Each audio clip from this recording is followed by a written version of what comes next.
This is Phil Olson. Thank you for checking out my channel. Be sure to subscribe now by pressing the button below so you can receive my latest videos. You can also click the link below to get immediate access to my books on Amazon. Today we're going to talk about how notes repeat on the neck. I remember if you saw the other video about how the guitar is tuned, remember the number intervals going from kind of what I would say would be left to right, okay, is 4, 4, 4, and then 3 and 4, right? So again, if I look at how the guitar is tuned, it's by force, and then the only hiccup is between the G and the B string, which is a third. So with that in mind, let's talk about how things repeat. Well, if we increase each one of those intervals by one number, so instead of it being 4, 4, 4, 3, 4, it's 5, 5, 5, 4, 5, that actually helps us learn a trick. And the trick is, I'm no longer talking about an interval, I'm talking about frets, okay? And this is a simple concept, but it has huge payoff if you continually apply this on the neck as you learn things, okay? Or apply things. Those numbers represent frets. And I'm no longer going to be moving from the left to the right, okay, from the left to the right. I'm going to move from the right to the left. And here's how this is going to work. Let's say that I play this note on the first fret. Let me get some volume here. Okay? That's an F. Well, what if I want to find that note on the next adjacent string? So I was on the E string, I'm going to move to the B string. How do I find that note? Without fail, I add 5 frets to whatever that fret is. And since I'm on the first fret, 5 plus 1 is 6. So I go down to the 6th fret on the second string, and there's my F. Voila. Okay, so now I'm going to go from the second string to the third string. And remember, this is the hiccup. So it's not going to be 5, it's going to be 4. I'm on the 6th fret of the second string. 6 plus 4 is 10. So I go to the 10th fret, and there's my F again. Okay? It's as simple as that. How do you find things to repeat? You know this one little trick. And this isn't a secret knowledge thing, okay? It's out there. People know about this. But how many books have you seen that hammer this home and say, dude, work on this because it helps you see designs on the neck? Okay, so now I'm on the 10th fret, and from here on out, between the rest of the strings, it's always 5, okay? So 10 plus 5 is 15, so I go to my 15th, and I'm on the 15th, so I'm gonna go from 15 to 20, so here I am, ready? 1, 2, 3, 4, 5. There's another F. And I'm out. I don't have 25 frets on this neck because I'm on the 20th fret now, so 5 plus 20, right? And most guitars don't have 25 fret necks. Sometimes they have 26, sometimes they have 24. In my books, I use a 24 fret neck, and the reason I do that is to show double octave completion, right? Because from the open strings to the 12th fret is a full octave, right? And so if I go from the 12th to a 24th, that's another full octave. And there are a lot of guitars out there that do 24 frets. This one doesn't, so I can't really put that out there. But let's just talk about this idea now, and let's just apply it to 3 notes. Let's apply it to the letters E, F, and G.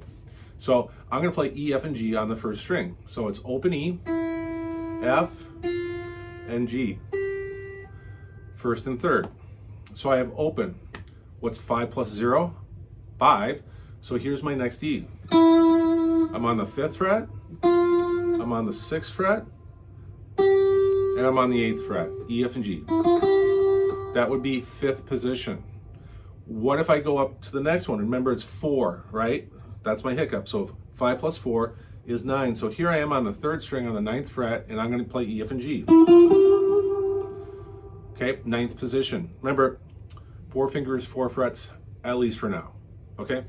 So if I'm on the 9th and I take that 9 plus 5, I get 14. So here is the 14th fret. This should be an E. Wow, how about that? E, F, and G. Okay, so here I am on the 14th fret. So 5 plus 14 is 19. So here's where it gets a little different, right? So here's 15, 17, 19, and I'm out. I don't have another fret. I have 19, 20, 21. If I had 24 frets, I could do E, F, and G on his. But at this point, I'm out. So we just discovered 1, 2, 3, 4, potentially 5 different places where I could play E, F, and G on one string. First position, 5th position, 9th, 14th, and 19th, but I'm out. Well, what does that mean? That means you're learning the whole neck, okay? And if you start learning the whole neck from the very beginning versus 2 years from now, I mean, a lot of traditional methods, they teach you how to play right here. They teach you how to play chords right here. Nothing wrong with that, but they teach you how to maybe read music right here. Or you don't want to read music, but you still are taught how to play here. You may be playing something up the neck too, but you really have no idea how or why it's designed that way. You're just regurgitating what the tabs are telling you because you want to play whatever that song is. So there's no knowledge behind that, okay? Well, we want to get some knowledge base in you so long term, you know the instrument in a way that you've learned from the very beginning. And if you learn it that way from the very beginning, you have a huge advantage, okay? Remember, I say this in the books too, this stuff is 20% of your practice. 80% of your practice has to be on music that you want to learn. That's how you learn phrasing. That's how you learn tempo. That's how you learn how to mimic. That's how you learn the musical qualities of a song. You can't do that by just doing these exercises. This is the technical side, but it's foundational and fundamental for you to have a long-term way to self-explore on this guitar, okay? Now let's talk about different positions, because can I play these notes in different positions? Absolutely. I can play them in different spots on the neck, and let's take a look at 3 different positions, all right? I'm gonna look at 3rd position. So my E and my F are gonna be on the 2nd string, and my G is gonna be on the 1st string back on the 3rd fret, hence 3rd position. Now remember the tuning, it's a 4th here. I am not gonna see this pattern again until I get up here, and it's actually not gonna occur until I get to the 12th fret. Why? Because anything that happens between the G and the B is unique. It doesn't happen anywhere else on the neck. But let's take a look at these other positions. Here's 12th position. Okay, it's the same pattern. I have E and F, and then G is on the 3rd string on the 12th fret. Or I could do this. If I played them in fret order, but I'm using the same fingers, right? I'm using my 3 and 4 for the E and F, and I'm using my 1st finger for the G. Now, if I take this and I go up to 17th, I'll have it again. Remember, because what's 5 plus 12? 12 plus 5 is 17. So here I am.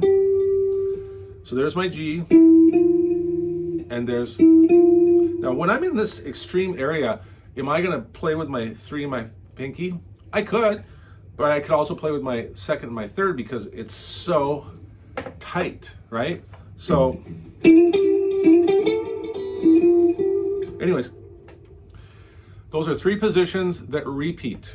Now let's take a look at what happens between the G and the B string, because there are 2 positions on this that don't repeat.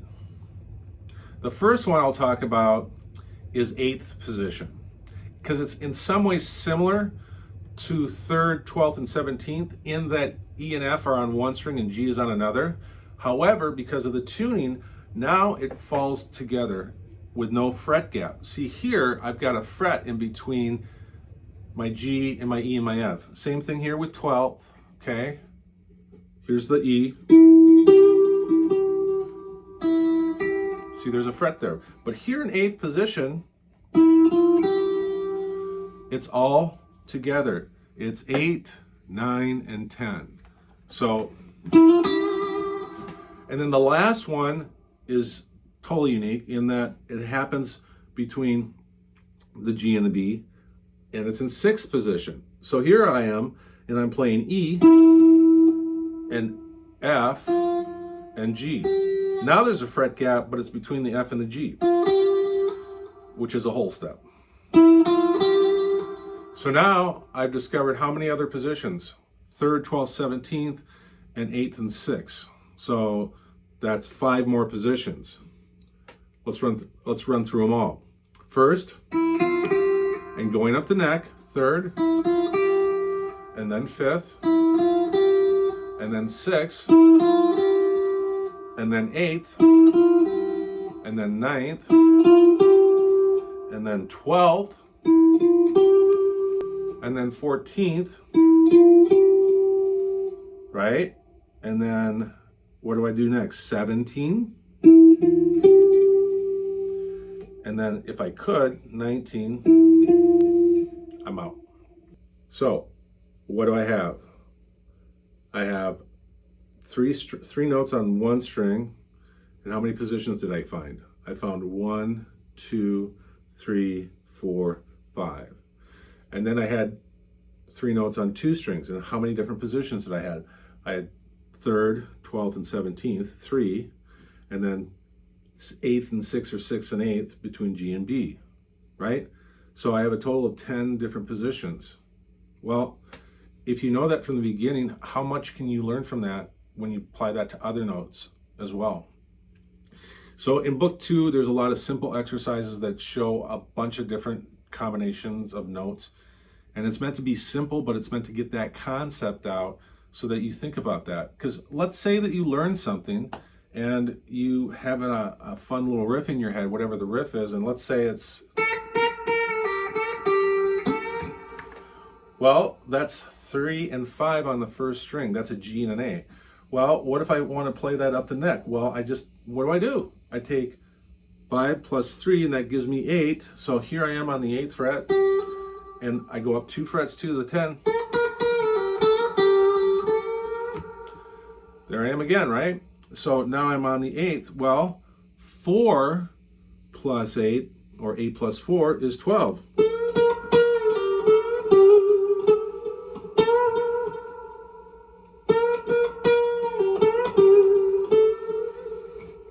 Again, what am I doing? I'm just finding repetition by knowing how to add, right? Now I'm at 12, so 5 plus 12 is 17.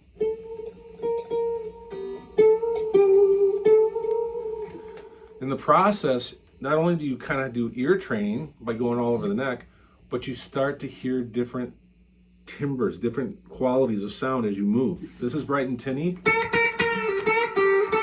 I come up here.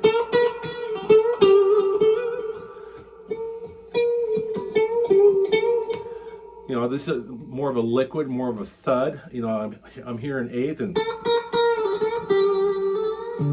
that has a little bit of a brighter quality. Again, we'll stop there because I know I kind of rambled, and I don't want to make these super long, but hopefully you'll hit subscribe so you'll be notified when other ones are coming out, and hopefully at some point you want to maybe get these books in writing. Check out Awesome Guitar Series on Amazon, and take care. Thanks for watching this video. Again, I'm Phil Olson. To purchase the Awesome Guitar Series, click on the link below. It'll take you to Amazon. You can see full descriptions of each one of the volumes. After you've made your purchase and you receive them, go home and practice.